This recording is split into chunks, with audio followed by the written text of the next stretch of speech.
Welcome to the... In Kansas, a repeal bill is and racial profiling may and could exist in the state of Connecticut, and there's been studies for a long time. It's important to understand that the 11 individuals that are on death row, we should not use racial profiling or racial disparity in viewing those 11 individuals, because those 11 individuals have nothing to do with racial disparity or racial profiling. Those are individuals that committed the crime, were duly convicted by either judges or their peers in a court. Evidence brought on both sides. That those individuals, there's no question, committed the crime. There won't be DNA evidence that will exonerate them. We've had this discussion in the past, and this is what I truly believe, and I believe the vast majority of people in the state of Connecticut believe that. So when we talk about racial disparities and racial profiling, you know, I'm with you on that. And I understand that we need to do more as a state and as a general assembly. But do not use that when we talk about 11 individuals that committed crimes. Thank you, Mr. Chair. Are there other questions for Attorney Story? Senator Roraback. Thank you, Mr. Chairman. Good morning. Good morning to Attorney Story. I only have a couple of questions. And the first question is an overarching question of a process in which if a judge and a prosecutor and a victim advocate make a promise to a victim of crime about the duration of a possible sentence for the offender, which lies at the heart of the victim accepting the plea bargain, do you think the promise made by the prosecutor, the victim advocate, and the judge should be an enforceable promise? That's a difficult question, because I think when promises are made, this is sometimes we run a process with promises to our own clients, that when a law changes, impacts them, just as it may impact families of crime victims. You know, I understand what you're saying, and I think that, you know. Well, let me interrupt you there. I don't think we can pass a law making the sentence of a convict longer. Can we do that? Once the process has concluded? But are you talking? No. Okay, so you have to counsel your own clients about this issue. Well, actually, let me just say this. Sometimes when we counsel our own clients, they say, you know, given, you know, will I do 50% or will I do 80%, you know, of the crime? And sometimes, you know, then the law changes, and, you know, we're careful not to do that, because sometimes promises made, the law changes, or you find out new ways of doing things, and sometimes, you know, it's not the best route to take. You can give somebody... But let me understand. When we changed the law to require that violent criminals serve 85% of their sentence, that was applied prospectively. That wasn't applied retroactively.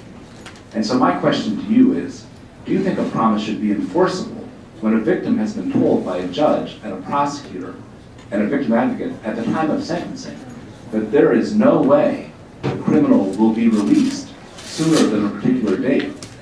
Do you think that as a matter of integrity for our state, that promise should be enforceable? I don't think promises made in those contexts are always enforceable. I'm clear that they're not always enforceable. But why don't we do this? If we could just have one person answer one person question. Fair enough. Going that way? Okay. Thank you. And my question is not whether they're always enforceable, but do you think they should be enforceable? Do you think victims ought to be entitled to rely on promises that are made to them at the time of sentencing? I think that victims of families or victims of crimes need to be apprised of what, in prosecutors' determination, you know, will happen. I do think that circumstances change, and that nobody, you know, necessarily has a crystal ball. I think that prosecutors always try to be, you know, fairly upfront with victims about what can happen. But for instance, if you change the death penalty, that is supposed to be prospective, and people will understand that it is prospective. So if something is prospective, then people have notice, and there is, the promise is, there's no promise that's been made that's going to be broken if it's prospective legislation. And Such as, and I know one of your issues is that on credit. But I think that, people need to know that, folks that have that, got that now, anybody going forward will know that folks get that earned credit, and that will be taken into consideration, I think, by courts going forward in the length of a sentence. And the big families will understand how that will impact a particular sentence for an individual. And I completely agree, I completely understand. Going forward, individuals will be apprised that that's the law of the land. My issue is not earned credits or early release. It's the issue of the victims of violent crime who feel violated by a state which is misrepresenting to them the facts as to the duration of the sentence. And these are victims of serial rapists, child predators, family members who have had loved ones killed, who were promised by our system that a sentence would be a particular duration, and we have upended that promise. And the reason I ask that question is because if we are to repeal the death penalty, I believe many people would only want that repeal if they could have confidence that it would be replaced by life in prison without the possibility of parole. Correct. And if the legislature can change the nature of sentences retroactively, if the legislature can say to that rape victim, we promised you the criminal will serve 20 years, but now he's only going to serve 15. What's to stop a future legislature to say, we promised you that individual would get life in prison without parole, but now we've decided that for reasons sufficient to the legislature, we're going to give them a reason to be released. I don't really see that happening with this legislature. Well, I was surprised that this legislature saw fit to release people that had committed pretty violent rapes and pretty violent killing of other human beings to be released early. So I just think the integrity of our system ought to be paramount in our deliberations, and I appreciate your responses. I thank you, Mr. Chairman. Thank you. Are there other questions or comments for Attorney Story? Senator Meyer. Attorney Story, following up on Senator Roraback, our law does provide for, very clearly, for sentence reduction, doesn't it? It provides at the initiation of a prosecutor, there can now be an application for sentence reduction. Isn't that true? For sentence modification? Sentence modification. Right. For anything above 3 years, the prosecutor needs prosecutorial agreement. Yes. So at the initiative of the prosecutor, there can be a proceeding which can lead to a sentence reduction, and that's ingrained in our state law. Isn't that correct? That's correct, but not for certain crimes that have a certain mandatory minimum or where the legislature has said there shall be no release. Okay. In addition, is it not true that the Sentencing Commission, which we created, recently said that in the case of particularly long sentences for juveniles, sentences of more than 10 years, that there should be a procedure for a second look at that sentence? Are you familiar with that recommendation of the Sentencing Commission? I'm not sure it was 10 years. I am familiar with it. In fact, there was a meeting earlier this morning.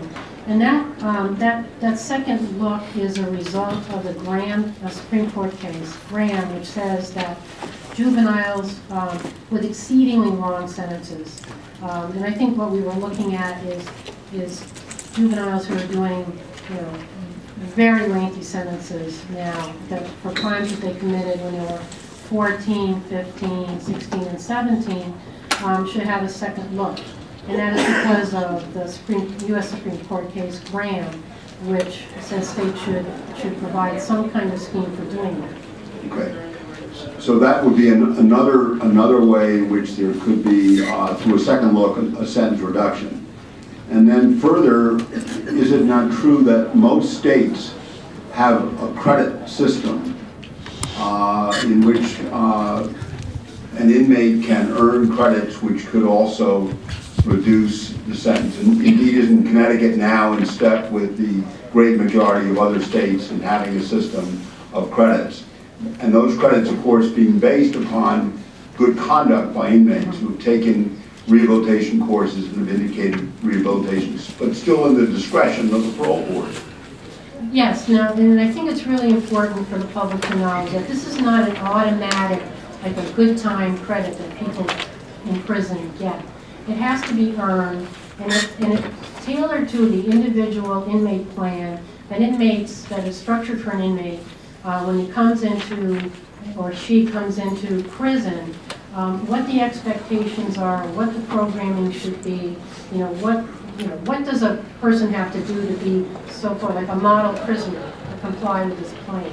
And only then are they eligible for this earned credit. And this earned credit can also be taken away. But the earned credit could have the effect, or would have the effect, of reducing the sentence from what it Yes. was originally, the original sentence. Is that correct? Mm-hmm. Yes, and the other reason is it promotes good conduct and it reduces violence in the prison system. Okay. And so am I correct in understanding that under Connecticut's existing system, there are a number of ways in which sentences that have been bargained for can be reduced? You're absolutely correct. Thank you. Are there other members with questions? Representative Smith? Mr. Clerk, we'll hold the vote open to what? 4 o'clock or later if we go beyond that. For the record, that bill number 86 is LCO number 2262.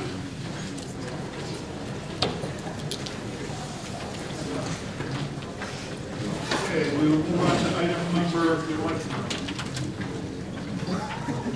Again, not enough. we'll go on to item number 3, Senate Bill 87, an act concerning water quality certification applications, JF to Judiciary. Moved by Senator Meyer, seconded by Representative Chapin. Any discussion? Seeing none, we'll move that item to consent. Item number 4, Senate Bill 88, an act concerning water quality, an act concerning the public's right to know of a sewage spill. JFS to the floor. Moved by Senator Meyer, seconded by Representative Chapin. Representative Backer. Mr. Chairman, earlier I discussed the desire to propose a small amendment to this committee, just a fair bit more comprehensive in terms of looking at sewage contaminated waters across the state. And I think we're waiting on a copy of the amendment. Are they here now? Excuse me. No, we're still waiting for copies. You might want to pass that temporarily. I would like to just hold that till those amendments arise. It's a brief amendment, and I think after members hearing it, they see that it's a friendly addition to the right to know. And we will pass that temporarily. I have an answer, which is I know that towns, when there's an eviction and an individual's property is put on the street, the municipality has the responsibility to collect that property and store it in a safe place for some period of time in the expectation that the person evicted might wish to recover that property. Amongst the effects that are often placed on the sidewalks are mattresses. And my question to anyone talking about the effect this bill might have on municipalities, if this bill passes, would there be any obligation on the municipality when it seeks to rid itself of the mattress that was part of the property of the evicted individual? What would it mean to a town that might be different than the rules today? Senator Meyer?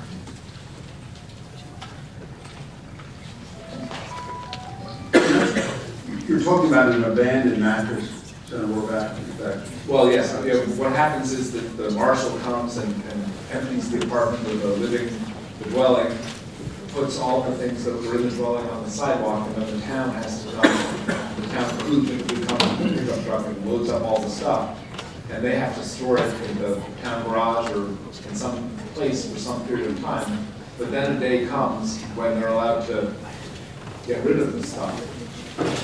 I would think that kind of a mattress would be dealt with the same way as the rest of the mattresses that are covered by this stewardship bill, and that is that it would be, it's going to be a nonprofit agent that's going to create a disposal plan, and that disposal plan will include all the kind of mattresses, whether they're abandoned or actually turned in by a resident.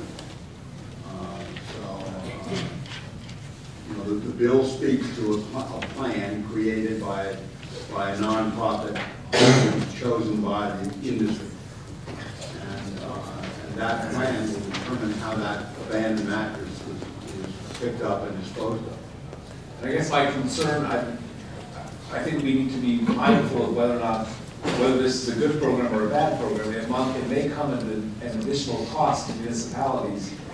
Might cause them to incur greater costs in the future than they do today in connection with disposal of these mattresses. Okay. And for that reason, I think a referral to the appropriations would be appropriate. Okay, the testimony that we had, and it was consistent testimony, was that the towns and cities that came here in the public hearing liked this because they said it was going to reduce their costs. The mattresses have been a very costly, burdensome matter to dispose of.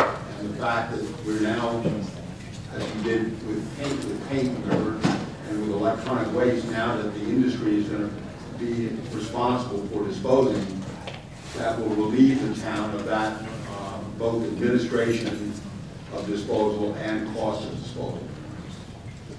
Thank you, Mr. Chairman. Thank you. Any other discussion? If not, Mr. Clerk,